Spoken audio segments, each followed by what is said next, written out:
밤하늘 아래 당신의 마음을 어루만지는 이야기. 밤하늘은 어둡고 내 마음도 그랬습니다. 한치 앞이 보이지 않는 인생의 길목에서 저는 혼자라고 느꼈어요. 깊은 밤, 베개에 얼굴을 묻고 흘리던 그 뜨거운 눈물들. 누구에게도 말할 수 없었던 두려움이 가슴을 짓눌렀습니다. 아무리 안간힘을 써도 고개를 들 수 없던 그 무거운 마음의 짐. 그때 문득 들려온 말씀이 있었습니다. 여호와는 나의 목자시니 내게 부족함이 없으리로다. 그 한 구절이 제 마음에 불처럼 들어왔어요. 마치 어둠 속에서 갑자기 촛불 하나가 켜진 것처럼 그 작은 빛이 제 전부를 바꿔놓았습니다. 그날 이후 저는 매일 밤 그 말씀을 되뇌이며 잠이 들었어요. 그리고 깨달았습니다. 주님은 단 한순간도 저를 홀로 두신 적이 없다는 사실을요. 저는 한때 어디로 가야 할지 몰라 방황하던 사람이었습니다. 지도를 펼쳐도 길을 걸어도 제 발걸음은 늘 불안했어요. 마음은 항상 조급했고 무엇이 나를 이 허무한 일상에서 건져낼 수 있을까?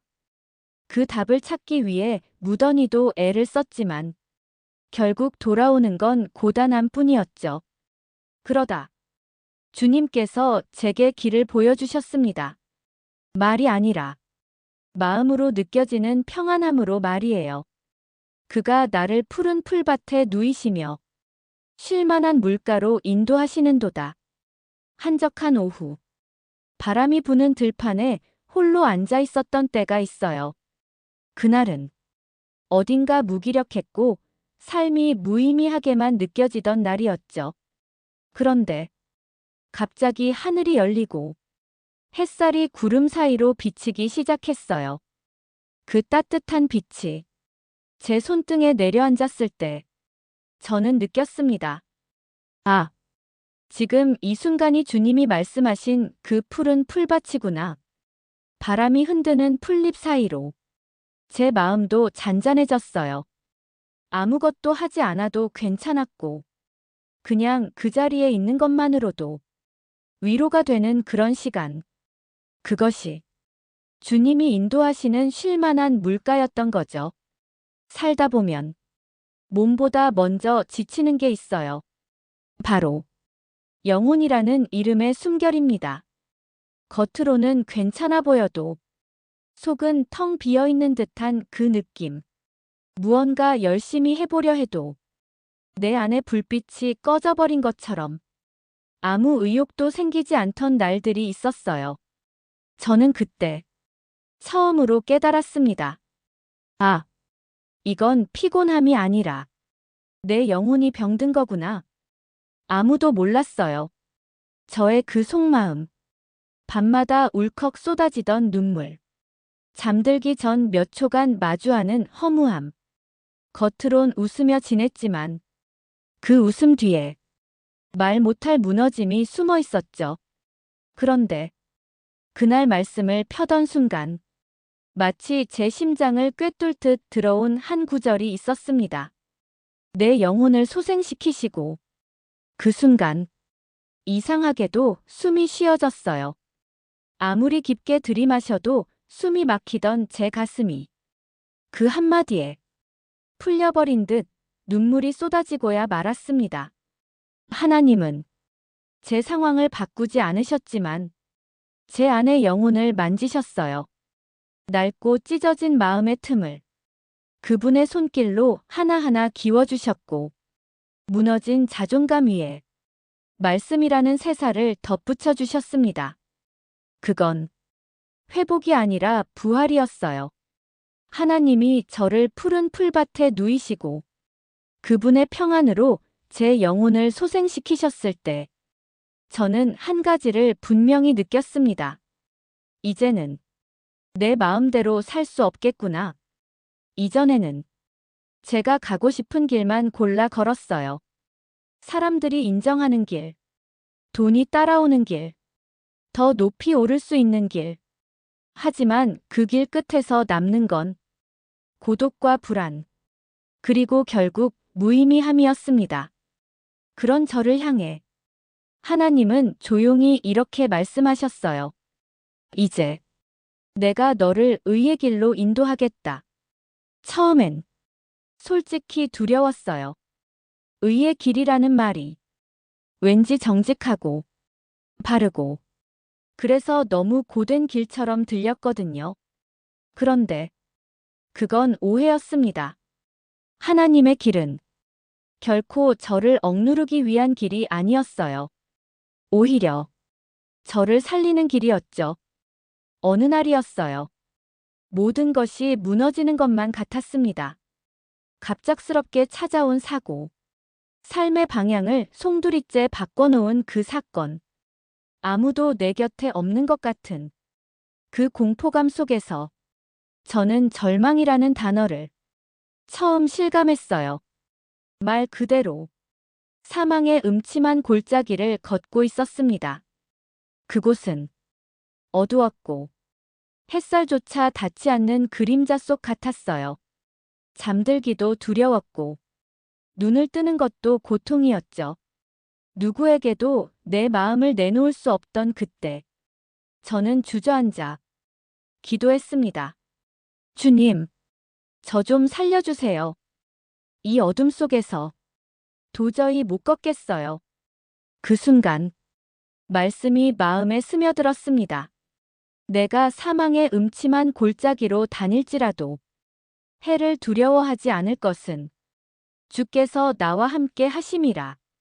두려워하지 말라는 그 음성이 어둠 한가운데에서 제 안에 울려 퍼졌어요. 그제야 저는 알았습니다. 사망의 골짜기를 걷는다고 해서 하나님이 떠나신 건 아니라는 것을요. 오히려 그 골짜기 가운데 그분은 가장 가까이 계셨습니다. 밤하늘을 올려다본 적이 있으신가요? 한치 앞도 보이지 않을 만큼 어두운 날, 문득 그 하늘 아래 내가 너무 작게 느껴질 때가 있어요. 그때 가장 무서운 건 혼자라는 감각이었죠. 저는 그런 밤을 수도 없이 지났습니다. 무슨 일이 닥쳐도 당당한 척했지만 사실은 마음속에 늘 불안이 있었어요. 그러다 시편 23편을 묵상하며 눈에 들어온 구절 하나. 주의 지팡이와 막대기가 나를 안위하시나이다. 그 말씀이 제 안에 스며드는 순간 눈물이 났어요. 설명할 수 없는 깊은 감동이 밀려왔습니다. 나를 지키는 분이 계시다.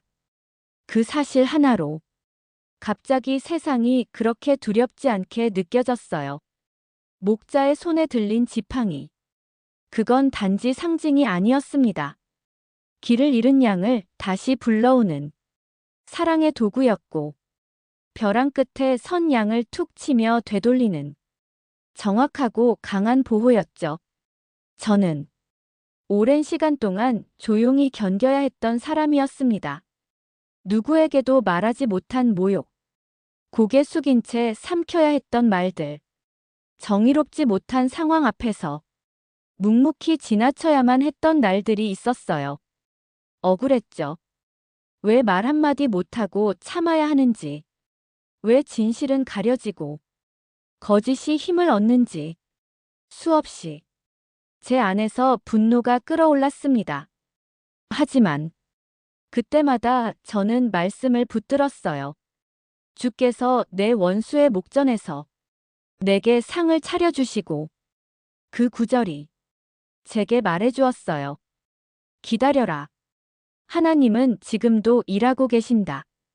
그리고 어느 날 놀라운 일이 일어났습니다. 그토록 저를 비웃고 헐뜯고 심지어 발로 밟으려 했던 사람들이 오히려 제 앞에서 조용히 고개를 숙였습니다. 그 순간 저는 깨달았어요. 이건 단순한 승리가 아니었습니다. 하나님이 베푸신 존귀함이었죠. 언젠가 저는 제 삶이 메마른 항아리처럼 느껴졌습니다. 아무리 노력해도 채워지지 않는 마음, 사람들의 칭찬도, 성취도 그 허기를 없애주지 못했죠. 겉으론 괜찮은 듯 살아갔지만 속은 갈라지고 있었습니다. 그런데 그 순간 말씀 한 구절이 다가왔어요. 주께서 내 머리에 기름을 부으시니 내 잔이 넘치나이다. 그 구절을 읽는 순간 눈물이 왈칵 쏟아졌습니다. 넘친다는 표현이 그날따라 어찌나 절절하게 다가오던지요. 저는 그동안 겨우 채워지는 것만 바랐거든요. 넘치는 삶은 꿈도 꾸지 않았어요. 그런데 하나님은 넘치게 부어주신다고 약속하셨습니다. 마치 오랜 기다림 끝에 잔잔한 샘에서 갑자기 터지는 생수처럼 그분의 은혜는 고요히 그러나 강하게 제 삶에 밀려들었습니다. 그분은 기름을 부으셨어요. 사람들 앞에서가 아니라 홀로 울던 방 안에서 외로운 밤중에 제 이름을 부르시며 기름을 붓듯 그 은혜를 흘려주셨습니다. 지금 이 밤도 당신이 이 소리를 듣고 있다는 이 순간에도 하나님은 우리와 함께하고 계십니다. 이 말씀을 함께 따라 읽으세요.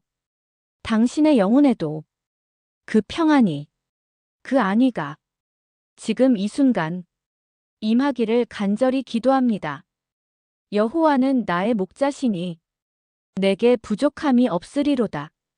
그분의 사랑은 오늘도 당신을 감싸고 있습니다. 보이지 않아도, 들리지 않아도 그분은 한 발짝도 당신 곁을 떠나지 않으십니다. 선하심과 인자하심이 당신의 평생에 따르고 당신은 여호와의 집에 영원히 거하게 될 것입니다. 아멘. 이 밤 당신의 마음이 하나님의 평안으로 가득하기를 기도합니다. 공감하신다면 구독과 댓글을 남겨주세요.